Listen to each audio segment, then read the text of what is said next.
Yes, it is. It is very. It's much more simpler to interpret. I understand it's a very big topic that requires like 1 hour episode. And thank you so much for boiling it down in such a simple format.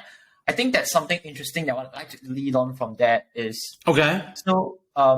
You mentioned that like for example, you can't show the ad too often. People get annoyed, right? So as marketers, sometimes, especially for new ones that are new into Facebook, you might hear marketers saying, "Oh, we can't have too high frequency. We need to refresh the ad."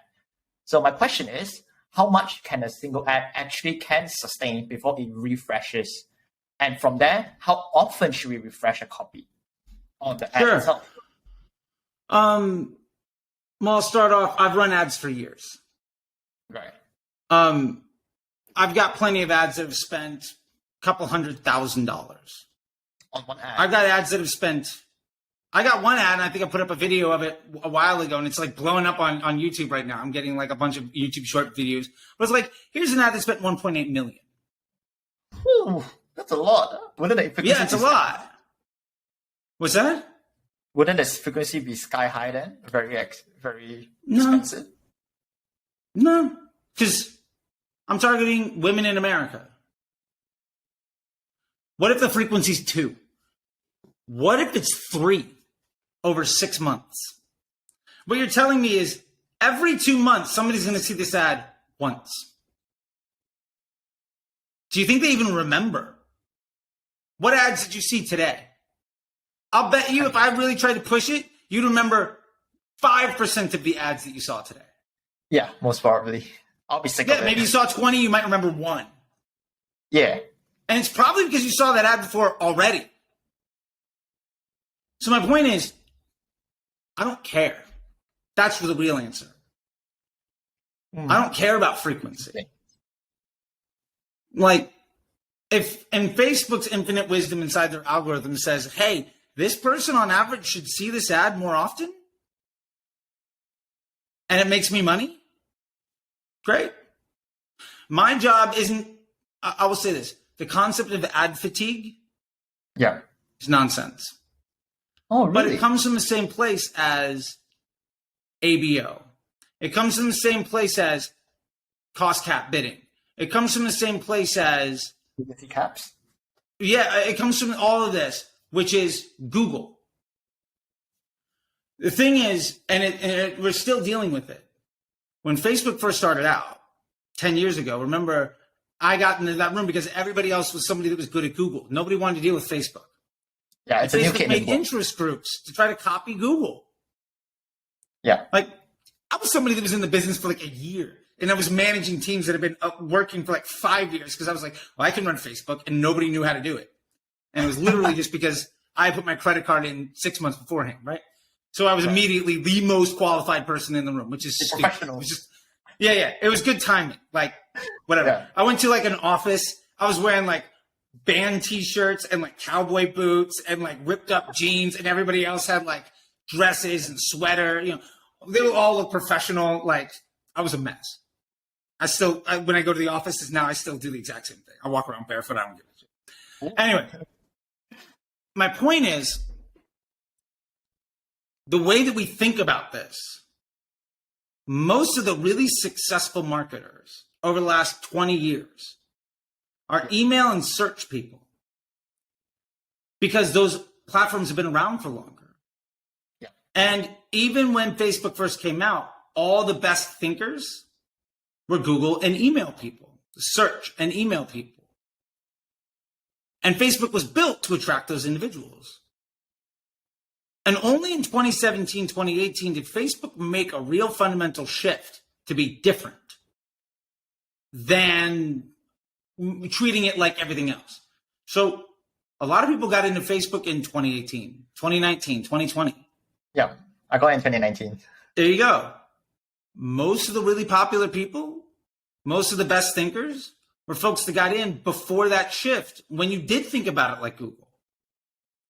And most of them at that point had gotten to a place of seniority where they probably weren't doing most of the daily work.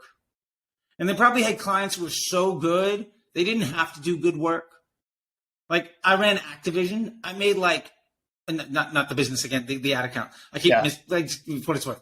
Just yeah. I probably made $5 million of mistakes during the launch of like a Call of Duty game in like 2014. Wow.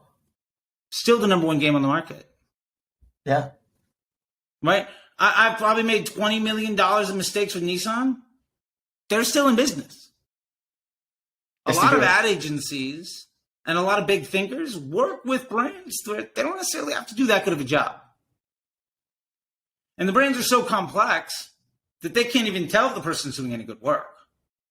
Yeah, that's true. So by the time a lot of this generation of marketer that we're talking about right now, like you, got into 2019, the people that were the well-established, good thinkers, people on stages and had good businesses, none of them were actually folks doing the work in the way that Facebook was designed, had evolved into. None of them were using broad targeting. None of them were abandoning retargeting. None of them were using dynamic ads because they got successful without them. And then the machine changed, but they weren't doing the work anymore. And so there's this big swing of everybody saying, oh, iOS 14 came out and Facebook doesn't work anymore. Yes, the actual truth is doing things in the 2016 way stopped working because Facebook leaned more and more and more into the advertisers that respect that business relationship. That the advertisers that said, you know what, Facebook, we understand that your customers are people that want to enjoy their time on Facebook. Instead of beating people over the head and coming and ringing the doorbell 3 times to sell a vacuum cleaner 3 times a day for like a month because somebody showed an interest once, we're just going to knock on the doors of people that want to buy. Those marketers have seen their CPMs drop and their performance skyrocket. I have a business where I have a women's clothing business. In January, our CPMs are about $35 in the United States, and we made about $200,000 in sales. In September, our CPMs are about $24, and we did $2 million in sales. What? That's crazy. I 10x spend. My CPMs went down. That's interesting. Because I was a better and better partner to Facebook. And all of my competitors leaned into doing things the wrong way. So who's getting the premium inventory? Because eventually, if you want to spend all that money and bother people, Facebook's not going to show it to you right when you open the app. Like when you get that frequency, remember we talked about the ads that you remember or maybe don't remember? Yeah. If it's the ad that shows up when you've been on the app for 20 minutes and you're just scrolling, oh, there's an ad, scrolling, that's an impression. But if when you open the app and it's the second thing that you see, you probably remember that a lot more. And that impression is worth a lot more money. Yeah. That impression, generally speaking, the one that decides whether somebody's going to stay on the platform and scroll for 20 minutes or just leave, it's probably one of an advertiser with an ad that person wants to see. So it's a broad targeting ad with a very low CPM. Because you're doing a better and better, you're just doing a better and better job of being a business partner. And to be fair, my click-through rate is tanked. It's so much worse. Right. Because instead of getting 100 clicks out of 1,000 impressions, I might be getting 5,000 clicks out of 20,000 impressions. Like, because my CPMs go down, the denominator in the fraction goes up. And I'm just reaching more and more people. But I'm also getting way more traffic to email. I'm getting way more search volume. So I'm getting way more money that I don't have to pay Facebook money to get, right? That email revenue and all that other stuff. Well, the first month, maybe those people buy. Maybe it takes them 2-3 months of being on the email list to buy. You do that for 9 months, 10 months. You're going to get more and more. You just wake up and that email makes, maybe it used to make $200. Now it makes 2,000 or 40,000. Right? Like, so you're growing the business by being a better partner. And that's, I think, a really big difference that most brands see. Like, I don't use cost caps. I don't use interest groups. I don't do retargeting. I do all dynamic ads at broad. And this campaign, this account, we'll probably do 2.5 million this month. We did 2 million last month. Like, I'll probably do 3 million or more in November. By the end of the year, I'll probably do a $4 or $5 million month. That's my goal. And I have no issue with doing that. And my frequency is going to be high. Okay. So you just mean that the people that want to see my ads are going to see it more often? Cool. Frequency is bad when you're using interest groups or retargeting because you're hammering those people that don't want to see it more and more and more. Frequency is not a bad thing at broad because Facebook's just saying, hey, this person wants to see your ad. And okay, cool. I'll let them. Yeah. What if my frequency is an 8 over a 3-month period? Okay, so what? They saw my ad once every like 2 weeks? All right, cool. Like, that's not bad. Yeah, it's okay. It's effective. Yeah. And the last point I'll make here, because I keep going on these big tangents. If people ever say, well, broad's not doing retargeting, my question to them is your frequency 1? No, it's probably 1.1, 1.2, 1.3. Why? Because it's retargeting people. If it wasn't retargeting, it'd be a 1. Right. I've never seen an audience with a frequency of 1.0. Never seen one, right? Yeah, right. Never. So it's retargeting. Whoa. Like this is the way I think about Facebook stuff. Yeah. It's a fresh new perspective. I appreciate that, and I understand that it is different. Yes, it is. And it's difficult to wrap your head around. And I will say this as a warning to anybody. Don't just stop everything you're doing right now and try to do this. It takes time. Spend a little bit of money doing this. As this gets better, start to shift your budget from what you're currently doing to this new way. If you change it overnight, your performance might look a lot worse for a couple weeks or a couple days or whatever. Because you've trained your employees to do a certain job and then you fired all of them and hired a new employee with no training and expect them to do just as well. It's not going to work. So it's a machine learning algorithm. You have to give it time to say, well, we spent so much money and time teaching you to do something. Now we're going to change your job. Right? And so if you change somebody's job, you got to give them a little bit of time to learn how to do it well. Right. Okay. So this means that, let's say if I'm running interest retarding campaign, all that crazy stuff from start to end, I can't just shift overnight. It's more rather an incremental change, like having the small budget first and slowly upping up for the new campaign, to train the new employee while keeping the old employee there, but slowly reducing their influence and balance it back. Yeah. To use that example, as soon as your new employee is better than your absolute worst employee, fire the worst employee. If you're running 20 audiences and you have broad in a different campaign, as soon as broad is outperforming the worst audience in that one where you've got like 20 at ABO, turn it off. Give broad the money. Eventually, it will absorb all of the budget of everything else. And then you're running like one campaign. Like, I have an account right now where my campaign budget is like $35,000. I've got 2 ad sets. 2 to 3 ad sets a day. Right. One with all my winners, 2 tests. With dynamic creatives are really simple. I've got like 5 or 6 ads. And that's it. Legitimately, I work on that account probably an hour a week. And it was $2,000 a day like 7 months ago. Now it's $30,000 to $50,000 a day, and I don't work on it. What? Wow. Because I've trained my employees to not need me to micromanage them. Right. That's true. So it's from a perspective, if I do interest and retargeting, it's more like I need to micromanage them and keep them in check because it might not be accurate at the beginning itself. And if I go broad at the start, although it's taking more time because I'm not micromanaging them, but it will pick up eventually and run it over.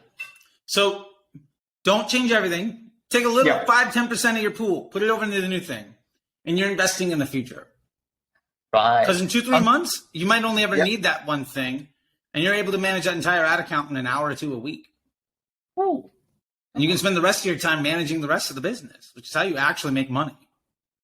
Yeah, that's true. And I think when it comes to the amount we need to put in for ads, I think a lot of common, like especially small businesses, when they get into Facebook, they'll be like, cool, what's the minimum budget should I allocate to start running my ads? Do you have a rough sort of benchmark to look at as well?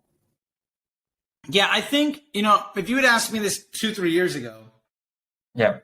if you'd asked me this 3 years ago, I would have said, learning phase takes 25 to 50 conversions a week, which means it's 3.5 to 7 or 8 conversions a day.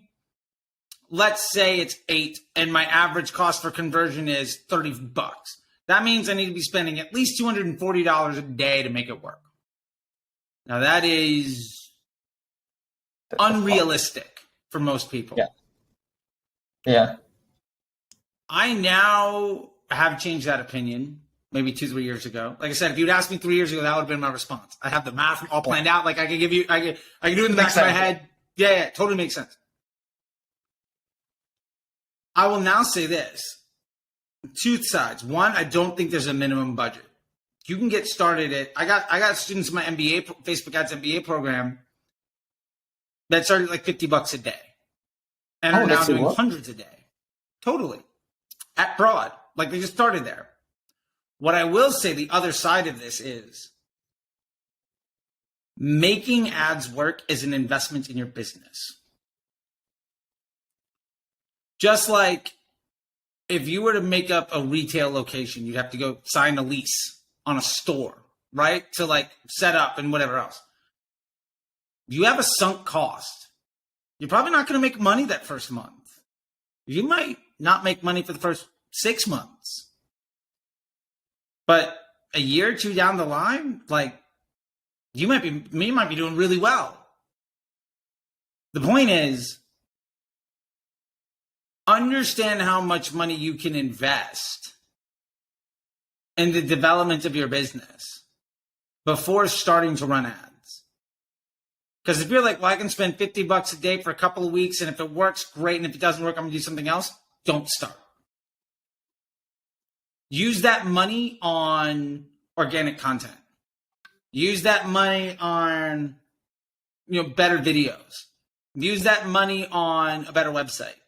Use that money on getting good at search and email and everything else. Facebook is not going to be the thing that makes or breaks you being an overnight millionaire. What it's going to do is it's ultimately just going to turn up the volume on the existing business you have. If you have a business that doesn't make money without Facebook, when you dump a bunch of money into Facebook, you're still not going to make any money.